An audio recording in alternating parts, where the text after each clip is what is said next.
अभी बनारस में एक मंदिर निकला जी, निकला ना जी, और वहां मुसलमानों ने क्या कहा कि भाई हमें कोई एतराज नहीं है, जो आए अपना पूजा करे, ना हमने कभी रोका है ना कभी हम रोकेंगे। अभी मुजफ्फरनगर में जब मंदिर के लिए प्राण प्रतिष्ठा पूजा शुरू हुई, लोगों ने फूल डाले, इसको क्यों भूल जाते हैं लोग? एक सेकंड, जी जी जी, पहली बात तो फूल इसलिए डाल रहे हैं क्योंकि बाबा की सरकार है। अखिलेश जी की सरकार होती तो पत्थर फेंकते और संभल में पत्थर फेंकते। आपको याद है ना बाबा पार्लियामेंट में कैसे हुए थे? सुनिए, मैं नहीं याद है आपको? नहीं, मैं वो नहीं याद है आपको? अंसार रजा की बाबा से हमें डरा रहे हो? अंसार रजा की बात को आगे बढ़ा रहे हो। बाबा से हमें डरा रहे हो? अंसार रजा बाबा खुद डरे हुए थे पार्लियामेंट में। सुन आप क्या बात कर रहे हैं? हाँ सुन लीजिए। ऐसा मत बोलो। जिस दिन अब्दुल कलाम साहब का जनाजा निकल रहा था, उसी दिन याकूब मेनन जनाजा नहीं निकला था, मैयत जा रही थी। जनाजा नहीं निकलता। हाँ ठीक है, उसी दिन याकूब मेनन की भी अंतिम यात्रा निकल रही थी। उसी दिन सेम डे याकूब मेनन जो आता है, बीच में डिस्टर्ब मत करिए प्लीज, बीच में डिस्टर्ब मत करिए, जो बात शांत रहिए। याकूब मेनन जो आतंकवादी था, जिस दिन उसकी अंतिम यात्रा निकल रही थी, उस दिन भूतपूर्व राष्ट्रपति अब्दुल कलाम साहब की यात्रा निकल रही थी। अब्दुल कलाम साहब की अंतिम यात्रा में 10,000 लोग थे, उसमें मैक्सिमम हिंदू थे, और आतंकवादी जो याकूब मेनन की यात्रा में लगभग 1.5 लाख लोग चल रहे थे, वो कौन थे? दूसरी बात ये मुझे समझ में नहीं आ रहा है, कानून बना, कोर्ट में चैलेंज हुआ, कोर्ट ने आदेश दिया सर्वे करो, और उसके बाद पत्थरबाजी हो रही है और संभल के पत्थरबाजी को जस्टिफाई किया जा रहा है कोर्ट के आदेश के बाद। इससे बड़ा क्या हो सकता है? एक सेकंड, अंसार आजाद 30 सेकंड। संभल में जो भी पत्थरबाजी हुई है वो गलत हुई है, पत्थरबाजी नहीं होनी चाहिए थी, लेकिन 5 बच्चों की जान भी गई, उस पर भी बात करनी चाहिए। वो तो कहा जा रहा है कि तुर्क और पठानों की लड़ाई थी।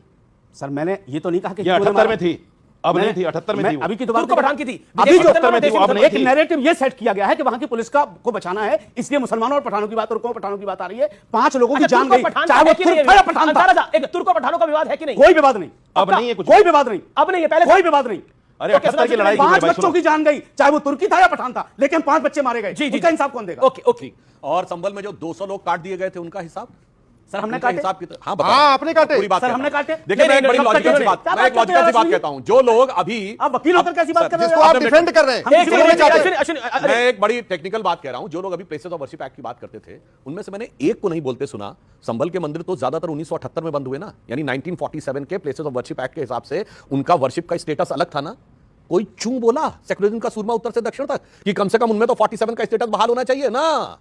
प्लेसेस ऑफ वर्शिप एक्ट की एक तरफा व्याख्या होगी, यानी जो मस्जिद थी वो यथावत रहेगी, मंदिर टूटते रहेंगे, कोई फर्क नहीं पड़ता। कश्मीर में टूटते रहे, संभल में टूटते रहे, मालदा में, धुबरी में, बरपेटा में, करीमगंज में, कहीं भी होता रहे, वहां कोई नहीं कहता कि वही स्थिति रहनी चाहिए जो 15 अगस्त 47 को है। और मैं विनम्रता से एक और बात कहना चाहता हूं, अगर 15 अगस्त 47 की स्थिति रखना चाहते हो तो खुले दिल से आओ, फिर कहो वक्फ बोर्ड में भी 15 अगस्त 47 से पहले का कुछ नहीं होना चाहिए। 30,000 एकड़ जमीन थी, 30,000 एकड़ रखो। अब वो तो 15 अगस्त के बाद 9,60,000 एकड़ हो जानी चाहिए, मगर मंदिरों के बारे में कहना नहीं, उसमें तो प्लेसेस ऑफ वर्शिप एक्ट रहना चाहिए। और एक और बात मैं कहना चाहता हूं संभल में, एक लाइन से, जो दुखद घटना हुई थी 1978 में, वहां की घटना स्वामी जी ज्यादा बेहतर जानते हैं, उस क्षेत्र के रहने वाले हैं। बनवारी लाल का हाथा था जहां हुआ था, और जो मंदिर मिले हैं वो क्या कहा था? सैनियों का मोहल्ला था। आज मैं भारत के लाखों दर्शक जो आपके देख रहे हैं, कान खोल के सुनना चाहिए, सैनी समाज ओबीसी में आता है और बनवारी लाल जी वैश्य थे, वो अगड़े में आते हैं। तो जब सरकार ऐसी थी जो बांटने पे तुली थी, तो अगड़े भी कटे और पिछड़े भी कटे। आज जो अगड़े पिछड़े में बांटने की बात कहते हैं, जब मौका आया तो सब के सब कटे, कोई नहीं बचा। और मैं भारत के बाहर का उदाहरण नहीं देता हूं, मैं एक उदाहरण देता हूं। आज कश्मीर है, कश्मीर में 95% मुस्लिम है और 5% कौन है? सिर्फ कश्मीरी पंडित। क्या आपको दिमाग से लगता है कि कोई राज्य ऐसा हो सकता है जहां एक ही जाति पाई जाती हो? ये तो असंभव है ना।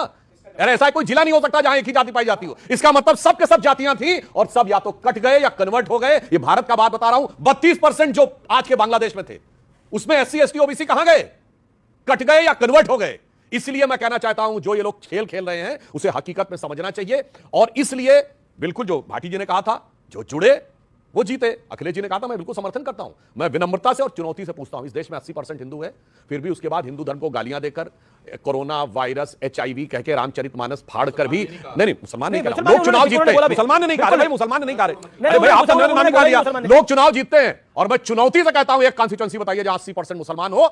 इस्लाम की आलोचना तो छोड़िए, चू बोलकर भी अगर कोई एक जीत के दिखा दे तो मैं चुनौती देता हूं। बताइए। ओके ओके, भाटी जी काफी देर से वेट कर रहे हैं। एक सेकंड भाटी, मैं भाटी साहब से बात एक तो संभल के जो मंदिर की आपने बात उठाई जी, संभल के में एक मंदिर ऐसा मिला जो 1978 से बंद था, और जो जब उसके पुजारी लौट के आए, जो उसके परंपरागत जो परिवार उसमें पूजा पाठ करता था, उसने स्पष्ट तौर पर सारे सोशल मीडिया पे उसके वीडियो हैं, रस्तोगी परिवार, उन्होंने साफ कहा है कि हमारे साथ कोई जबरदस्ती नहीं की गई थी, हमें डराया धमकाया नहीं गया था, हम अपनी मर्जी से गए थे, और हम जिस हालत में मंदिर को छोड़ के गए थे, मुखिया को मार दिया था, जो उनका खुद का कहना है, हम जिस हालत में मंदिर को छोड़ के गए थे उसी हालत में हमें मिला है। दूसरी बात, अभी आपने सुधांशु जी ने कहा सर एक राजकुमार भाटी, एक माजरत चाहता हूं, मैं माफी चाहता हूं आपसे।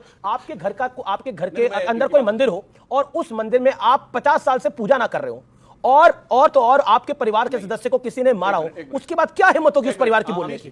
देखिए सुनिए, मैं वकालत नहीं कर रहा हूं, मैं उस पुजारी का बयान कोट कर रहा हूं। अब मैं दूसरी बात, मतलब आपने बात की पिछड़े दलित की, जब शिक्षकों की भर्ती होती है तब तो पिछड़े दलित की सीटें छीन लेते